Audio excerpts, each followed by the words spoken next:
This is the Minister's Crucible. I'm Fred Rochester. Thanks for listening. 10 Toes.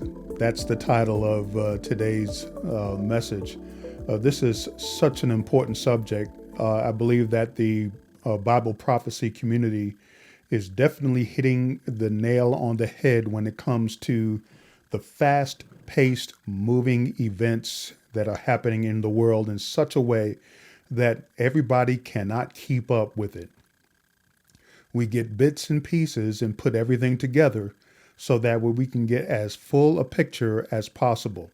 But thank God that we have the book of Daniel, the Bible as a whole, rather, and then the book of Daniel, which gives us the clues as to what to look for in these last days. So let's get right into this. In the book of Daniel, chapter 2, beginning at verse 31, "You, O king, were watching, and behold a great image. This great image, whose splendor was excellent, stood before you, and its form was awesome. This image head was of fine gold, its chest and arms of silver, its belly and thighs of bronze, its legs of iron, its feet partly of iron and partly of clay," which is what we're going to concentrate today's message. Verse 34, "You watched while a stone was cut out without hands, which struck the image on its feet of iron and clay and broke them in pieces. Then the iron, the clay, the bronze, the silver, and the gold were crushed together and became like chaff from the summer threshing floors. The wind carried them away so that no trace of them was found. And the stone that struck the image became a great mountain and filled the whole earth. This is the dream. Now we will tell the interpretation of it before the king. You, O king, are a king of kings," small k in both cases, both words. "For the God of heaven has given you a kingdom, power, strength, and glory." This ties in with basically Psalm 75 and Acts chapter 17, verses 30 and 31. In verse 38 here in Daniel chapter 2, continuing, "And wherever the children of men dwelt, or the beasts of the field and the birds of the heaven, he has given them into your hand and has made you ruler over them all. You are this head of gold." So there are four pieces to this image that Nebuchadnezzar saw in his dream. Nebuchadnezzar, the king of Babylon, is the head of gold. "But after you shall arise another kingdom inferior to yours. Then another, a third kingdom of bronze." This second kingdom is the Medes and the Persians. This third kingdom is the kingdom of Greece, "which shall rule over all the earth. And the fourth kingdom shall be as strong as iron." This is the Roman Empire. Continuing, over all the earth. "And the fourth kingdom shall be as strong as iron, inasmuch as iron breaks in pieces and shatters everything. And like iron that crushes, that kingdom will break in pieces and crush all the others." So here we see that Daniel is receiving further information concerning the dream that Nebuchadnezzar had and its interpretation. Again, verse 41, "Whereas you saw the feet and toes, partly of potter's clay and partly of iron. The kingdom shall be divided, but it says, the strength of the iron shall be in it, just as you saw the iron mixed with ceramic clay. And as the toes of the feet were partly of iron and partly of clay, so the kingdom shall be partly strong and partly fragile. As you saw iron mixed with ceramic clay, they will mingle with the seed of men, but they will not adhere to one another, just as iron does not mix with clay. And in the days of these kings, the God of heaven will set up a kingdom which shall never be destroyed. And the kingdom shall not be left to another people." In other words, there will never be another people that will rise up after the fourth kingdom is destroyed.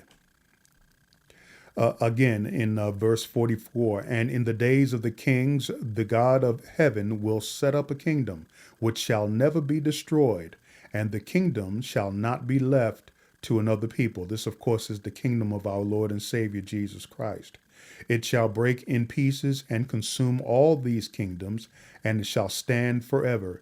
Inasmuch as you saw the stone, that the stone was cut out of the mountain without hands, and that it broke in pieces the iron, the bronze, the clay, the silver, and the gold, the great God has made known to the king what will come to pass after this.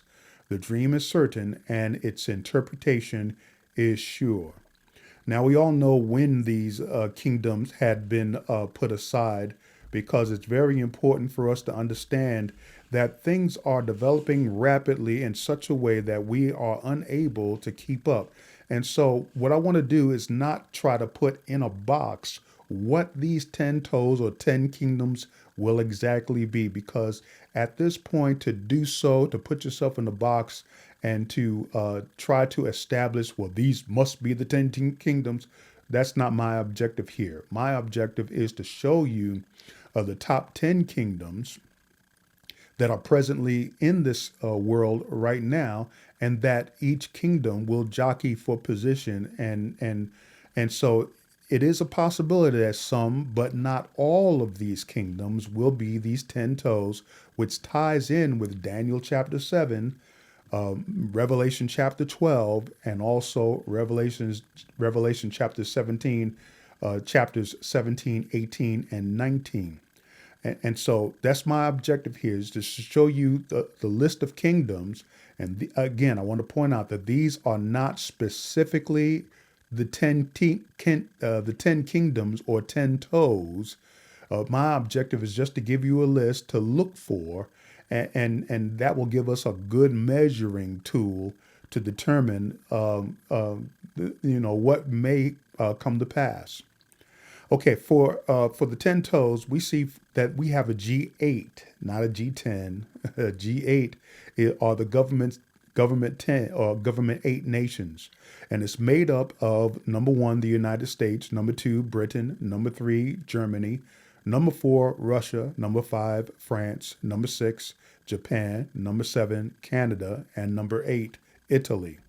Now, these are the top 10 economies based on according to Investopia by Caleb Silver. This is dated September 1st, 2022, and it was reviewed by Erica Rasser. Hopefully I got that right. Please forgive me if I mispronounce these names.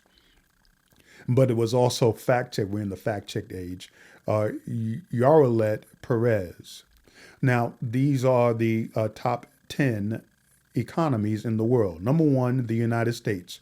Number 2, China. Number 3, Japan. Number 4, Germany. Number 5, the United Kingdom, Britain. Number 6, India. Number 7, France. Number 8, Italy. Number 9, Canada. And number 10, South Korea. Now, this is the debt to GDP ratio, the top 10, if you will. Japan is at number 1. Greece is at number 2. Portugal, number 3.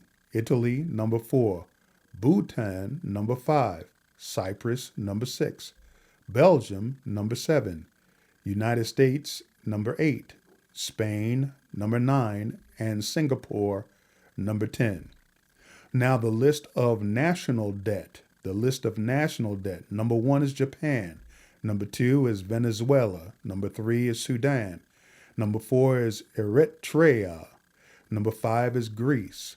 Number 6 is Lebanon. Number 7 is Italy. Number 8 is Singapore. Number 9 is Cape Verde. Number 10 is Barbados. Number 11 is Portugal. Number 12 is Angola. And number 13, the United States. Here is the global firepower, the top 10 power ranking militaries in the world. Number 1, the United States, obviously. Number 2, Russia. Number 3, China. Number 4, India. Number 5, Japan. Number 6, South Korea. Number 7, France. Number 8, United Kingdom, Britain. Number 9, Pakistan. And number 10, Brazil. Now, here are the nuclear capable countries in the world, the nuclear capable countries. Now, again, just because you see these countries in either the top 10 or top 12 or 13 doesn't necessarily mean that these will be the 10 toes. But when you're looking at the economies, the top 10 economies, the top 10 debt countries, and then the top 10 militaries in the world, now we're going to look at a short list of the nuclear capable countries in the world. Again, just because this list is put out doesn't necessarily mean that it is the 10 toes that Daniel speaks of. So here are the nuclear capable countries in the world. Number 1 is Russia with 6,255 nuclear warheads. Number 2 is the United States with 5,550 nuclear warheads. Number 3 is China with 350 nuclear warheads. Number 4 is France, 290 nuclear warheads. Number 5 is the United Kingdom, also known as Britain, 225 nuclear warheads. Number 6 is Pakistan, 165 nuclear warheads. Number 7 is India, 156 nuclear warheads. Number 8 is Israel with 90 nuclear warheads. And then you have number 9, North Korea. It claims to have none, but material to build 40 to 50 nuclear warheads. The 10th country may be Iran. Hasn't happened yet in terms of confirmed nuclear warheads, but Iran is seeking to be the 10th country to have nuclear weapons. And so, again, as far as nuclear weapons are concerned, it doesn't mean that these are the 10 toes that Daniel is speaking of here in Nebuchadnezzar's dream. Now, the 10 toes ties in with the 10 horns, which are the 10 kings. That you'll see in the book of Daniel, chapter 7, the book of Revelation, chapter 12, and also the book of Revelation, chapters 17, 18, and 19. So we need to pay attention to not only the spiritual aspects of the final week of Daniel's prophecy, but we also must look at the very, very makeup of the 10 toes that are coming into play. Now, we all know that each of the 4 kingdoms have passed away. And in terms of the Babylonian captivity, not the Babylonian captivity, the Babylonian Empire, the Medes and the Persian Empire. And as a side note, the Persians are the Iranians. The Grecian Empire that went very quickly, came by very quickly. They didn't last long. And the 4th kingdom, the Roman Empire. And officially, the Roman Empire ended in 435 AD. And so now we're looking at the forming up of the iron, which is the 10 toes, which also makes up the 10 toes. And they're made of a combination of 2 things, ceramic clay and iron, which will not adhere to each other according to Daniel's interpretation of Nebuchadnezzar's dream.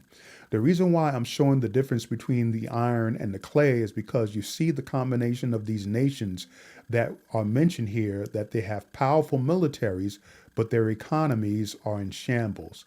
Recently here in the United States, we've passed several bills, and it looks like it's going to really drive this nation in an economic wedge.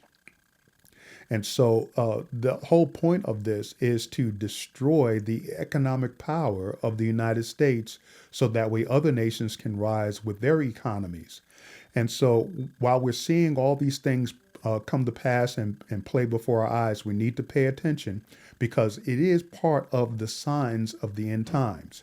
And again, I want to point out that the final kingdom, which will be 10 toes, are made up of the 10 kings and the 10 kingdoms that the scarlet beast, upon which the whore of Babylon will be riding on, and you will see a listing of economies in the book of Revelation, chapter 17. And that's why it's very important to understand that a country may have, or a set of countries or a series of countries may have a military power and may have a strong economic power base, but they're weak because they have debt. And that's the thing that I wanted to point out. You've been listening to the Minister's Crucible. I'm Fred Rochester. Thanks for listening.